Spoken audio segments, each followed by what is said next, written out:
আমি আসলে সাদ্দাম হোসেনের সাক্ষাৎকার নিতে চাইছিলাম সেই সময়, কারণ আমার কাছে মনে হয়েছিল যে আমার কিছু কোশ্চেন করার আছে, যে কোশ্চেনগুলি আমি তাকে করলে আমি এটা বুঝতে পারবো যে সেই সময়টা কীরকম ছিল বা তার এটা ইয়া ছিল।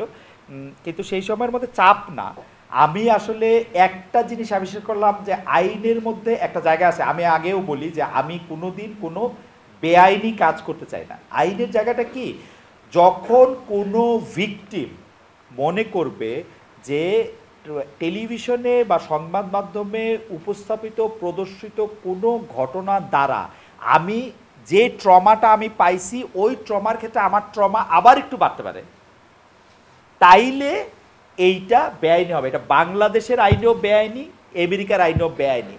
আমাদের এখানে লোকজন আসলেই সাংবাদিকতা তোমরা আরেকটু ভালো করে পড়ায়ও শান্তি, কারণ হচ্ছে আমি এটা বুঝতেই পারি না যে শত শত লোক আমারে কইছে আমেরিকার টিভিতে তো অনেক নিষিদ্ধ লোক, একটিও উদাহরণ দেখাতে পারো না, একটিও উদাহরণ না, একটিও না।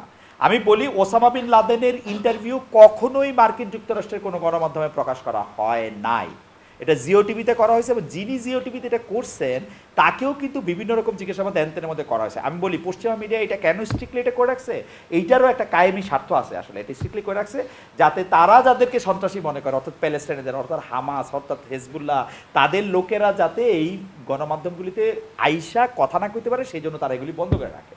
এবং তারা কিন্তু এগুলির ব্যাপারে সিরিয়াস, যে তারা এগুলি এআই দিয়ে এরকম ধরে যে নিষিদ্ধ সন্ত্রাসী হ্যান ত্যান তাকে কেউ ক্যাটার করতেছে কিনা, এটা ইচ্ছা করলে এটা মামলা করা যায়। আমি কিন্তু আসলে ভয় পাইছি, যে ভয়টা হইল এরকম যে মামলা যাকে আমি ইন্টারভিউ করতেছি তার লোকেরও যদি পছন্দ না হয় সেই ইনডিসগেসও করতে পারে, কারণ দেয়ার যে মানে ওই মামলা করার সুযোগ ছিল। আর ভয়ের চেয়ে বড় কথা হলো বেআইনি কাজ করতে হইলে সাংবাদিকরা বেআইনি কাজ করবে, আসলে অনেক সময় করে, এইটা তার ওয়ার্দি হইলে। আমার কাছে মনে হয় এখন যদি আমাকে সাবেক প্রধানমন্ত্রী শেখ হাসিনা ইন্টারভিউ দিতে চান, এইটা যদি আইনে কভার নাও করে তাইলেও আমি তার ইন্টারভিউ নেব। এটা যদি এই ইন্টারভিউ নিয়ে আমাকে জেলে যাইতে হইলেও আমার আমি আসলে আমি আর এটা নিতে হবে, কারণ টু বিগ এ থিং যে এটার জন্য আমার এটা চিন্তা করতে হবে। ঠিক আছে, চাপ ছিল কোনো? না না, চাপ না, ঘটনাটা একেবারে চাপ না। কিন্তু এই যে এনসিপির যারা ওই যে তরুণ তুর্কি, জনাব হাসনা, জনাব সার্জিস, তারা লিখছিল, হাসনাতের সাথে কালকে দেখা হলো, আমিও আমার সাথে দেখা করতে আসছিল, তা আমি বললাম যে হাসনা ও কোন একটা ঘটনা এরকম মনে হলো, হাসনা এবং সার্জিস এরকম বলছিল বিপ্লবীদের রক্তের সাথে প্রতারণা করে